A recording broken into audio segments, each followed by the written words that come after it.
Madrona is a firm that really, truly rolls up their sleeves and is focused on helping entrepreneurs build companies. The first company, Isilon, that you mentioned that I was the founder of, that company was founded when I was 26 years old. I barely was out of diapers. I didn't know anything. And I met a very, very young Matt McElwain who had just joined Madrona the year before.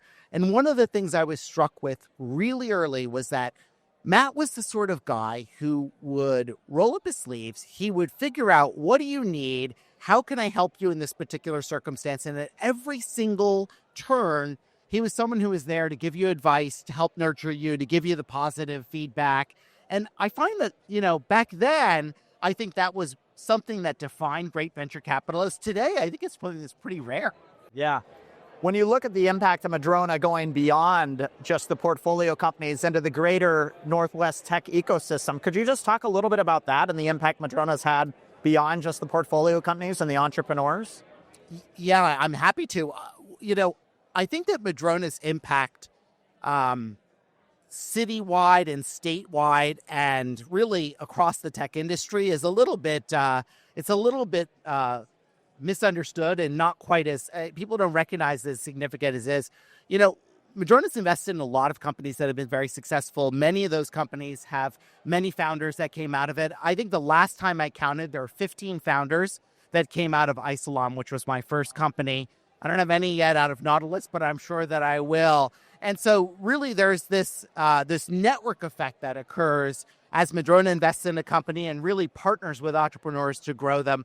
And, I think one of the things that's really exciting is, in addition to that, I think a number of Madrona partners take significant roles in helping our community outside of just investing in a company. Take Matt McElwain, for example. Matt McElwain is deeply invested in the politics of our city, helping focus on education, helping focus on policies that help grow companies. He's deeply embedded in our nonprofit space here in Washington, focused in areas of medical research. He was on the board of the Fred Hutch for a long time. And I think those sorts of things really benefit the communities in ways that I think people don't even realize.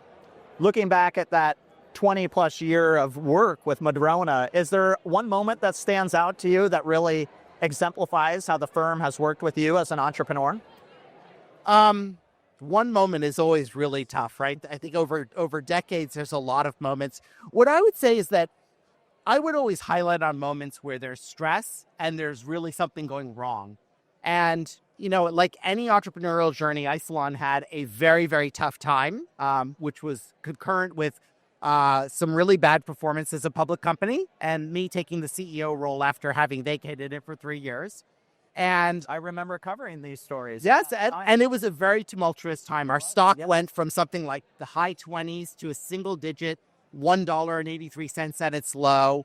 And one of the things that really was helpful to me was the support of Matt in particular, but the Madrona partnership in general, in taking the CEO role and really giving me the space and time to put a plan forward that would turn the company around and get it on the right track. And even that journey wasn't a linear journey.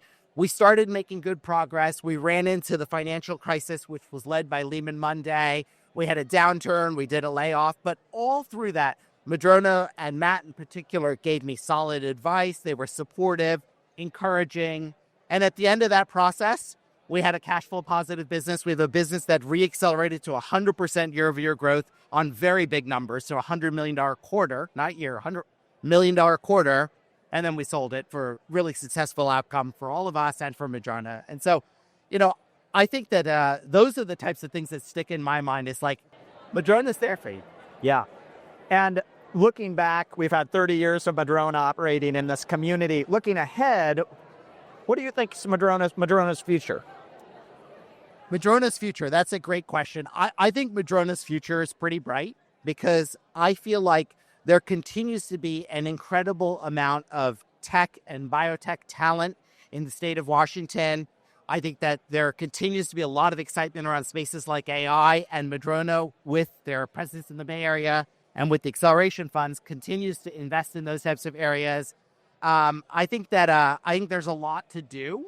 And even with as many people are in venture capital, as much capital has been committed to this category, Madrona's got experience. They've got that special spark that really lets them partner with investors in a way that I don't see very commonly today, which is it's a little sad from an entrepreneur perspective, but they've got that spark still. They've got that entrepreneurial instinct. And I think that'll serve them well in the next 30. Well, Sujal Patel, founder and CEO of Nautilus Biotechnology, thanks for joining us today. Thank you, John, for having me.